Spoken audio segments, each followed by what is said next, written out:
no warning signs that I'm aware of. And it was a revelation that the White House had no intention of making public. President Bush was told in August that Osama bin Laden might be planning an attack involving the hijacking. Could have predicted. Nobody in our government, at least. August 6th PDB. I believe the title was Bin Laden Determined to Attack Inside the United States. 70% of family members' questions were never answered during the 9/11 Commission report. Lee Hamilton and Thomas Keane said they were set up to fail. I mean, I'm a member of the commission. It's a scam. It's absolutely disgusting. The questions, Mr. President. The questions. Building 7 ablaze at the moment and apparently getting ready to collapse. Building 7, freefall collapse. Well, no, there's number 7 coming down. The excitement and the fun that people get watching an old building being demolished, and they wired very carefully for days, and it's a very careful operation. Third time today. It's reminiscent of those pictures we've all seen too much on television before, when a building was deliberately destroyed by well-placed dynamite to knock it down. The smartest thing to do is pull it. And they made that decision to pull, and then we watched the building collapse. Jane, what more can you tell us about the Salomon Brothers building and its collapse? Well, only really what you already know. Details are very, very sketchy. We are getting information now that one of the other buildings, Building 7 in the World Trade Center complex, is on fire and has either collapsed or is collapsing.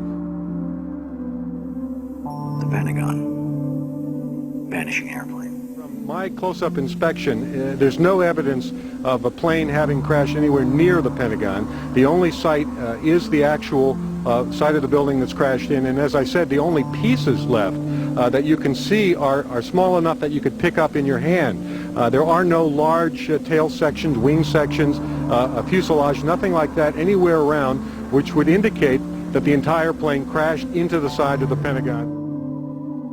Firefighters and police describing explosions. A lot of them.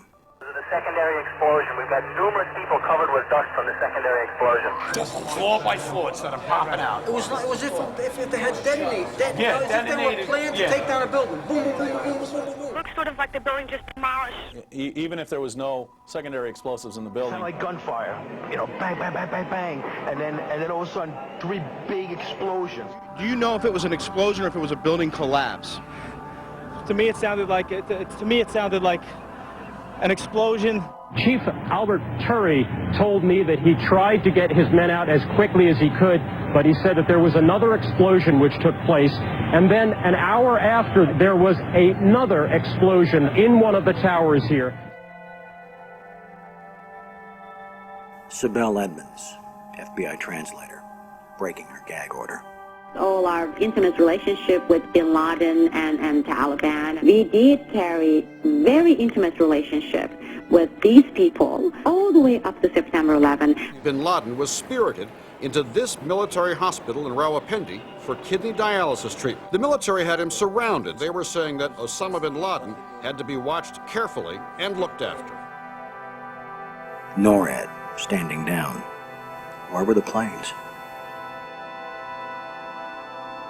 On now to one of the eeriest moments amid the carnage of 9/11. A mysterious plane was seen flying right over the president's residence. The E-4Bs over New York and Washington, otherwise known as the Doomsday Planes. It has never been officially explained.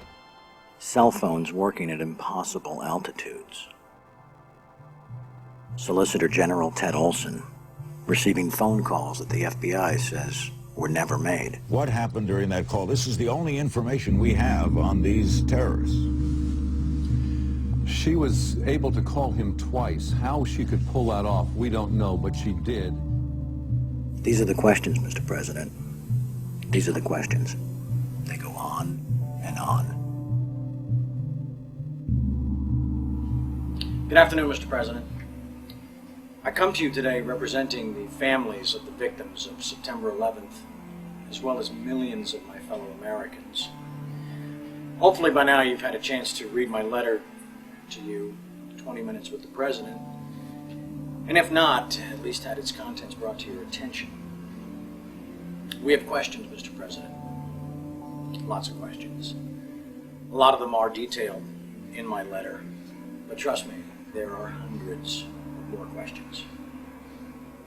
As my letter chronicles, sir, The 9/11 Commission itself says they were lied to, deceived, and essentially prevented from carrying out a real investigation. The people of the United States and the world demand the truth, sir. We have to continuously ask questions. That's what a patriot does. That's what a true American does. We ask questions. You, sir, have the power as well as the responsibility to initiate a truly independent congressional investigation into the events of 9/11 as well as its aftermath. We want our country back, Mr. President.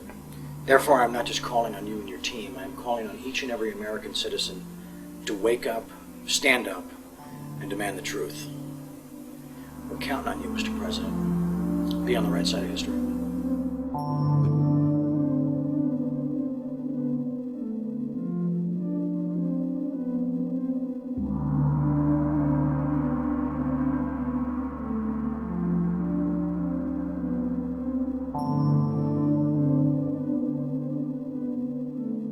Are you now saying that they weren't asking to block an investigation? An investigation must not interfere with the ongoing efforts to prevent the next attack.